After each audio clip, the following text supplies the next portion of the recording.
Obviously, Coach Amstutz had very successful 4 years at Angola, but now you've got a new coach in. Talk about some of the changes you guys are making and your impressions of your new coach coming over from Huntington North. Coach Sheff is a really good guy, and he's put in a lot of new things for us on offense especially, and defense. We're going to have 4 down linemen this year, which that should help in our conference because our conference is mainly running compared to passing. So 4 down linemen is going to help a lot. Offense, our running backs are going to be more of a threat to other teams and stuff, so that'll be really good. As far as this defense goes, tell me about some of the strengths of this defense and what it's going to take to be successful and be a big advantage for this Angola team. Our senior group and everybody's just stepping it up this year, and everybody wants to get nasty on defense and make the big hits, and everybody's just flying around. It's going to be good. Our defense is going to be awesome. As far as this team goes, what are some of the things you're looking most forward to about the 2012 season? Just the guys. I think this situation where we got a new coach, it's just kept us and got us all closer together. Then it's more of formed into a brotherhood now. Nobody stopped playing or stopped coming. Everybody's showing up and wants to get this season kicking in and just going hard. Talk about the offensive changes. You guys graduate Robbie, but you got Skyler back there, you got Brady back there, and it sounds like Coach Sheff is making some changes in offensive philosophy. Tell me a little bit about that and what that's going to mean for the Hornets. Yeah, we used to run a spread offense, and now we're not going spread anymore, and we're going to do a lot more running now and be a powerhouse. And we got a decent O-line now. We lost a couple people, but our O-line is going to do pretty good this year, and we got good running backs. So I think our offense should do pretty good this year. So, defensively, tell me some of the strengths of this Angola team since you play both ways. What are going to be some of the keys for the defense for Angola in 2012? Well, we got some good backs and safeties and some good linebackers this year.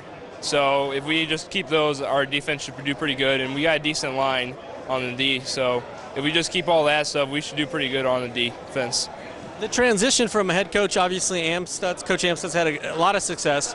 But do you feel like the transition is going pretty well? And what are some of the differences you've already seen, perhaps, in coaching style and what you guys are doing? It was pretty hard to get used to at first because it was a new coach, of course, and change of difference. His program's different, offense, defense different, of course.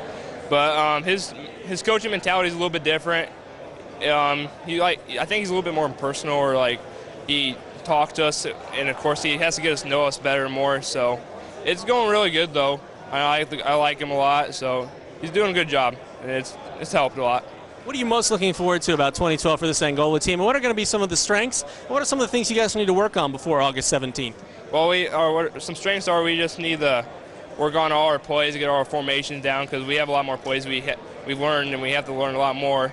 And I hope we win some football games. Maybe we're conference champs again, and just hope we get all that stuff done. Talk a little bit about the transition for you taking over for Coach Amstutz and a program that's had good success the last 4 years. You know, Coach Amstutz did a really nice job in establishing that program and really getting it off on the right foot. We have a lot of respect for what he did, and we feel that we've got the kids to take what he did, make a little bit of a transition to a more run-oriented offense, a little bit more of a physical style of defense, and we're going to hopefully turn that into, some great results on Friday nights. You take a look at, obviously, Robbie Boots is a great receiver, but he graduates. But you got Skyler back there, and also Brady, which is great to always have a quarterback back. So talk about how those guys are leading an offense that's put up big numbers in the past few years. Well, we're gonna ask a lot more of Brady as far as being a leader on the team, in terms of having to know a lot more of a comprehensive style offense that's multi-headed, multifaceted.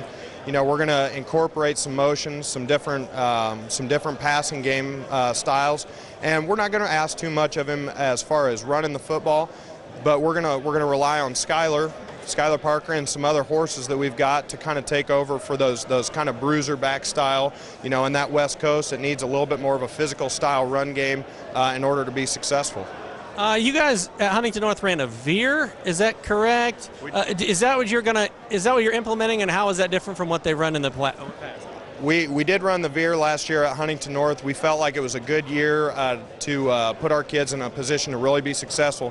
What we're going to run at Angola is the offense that that Coach Gilg taught me there at Huntington North. It's the multiple West Coast, two-back style.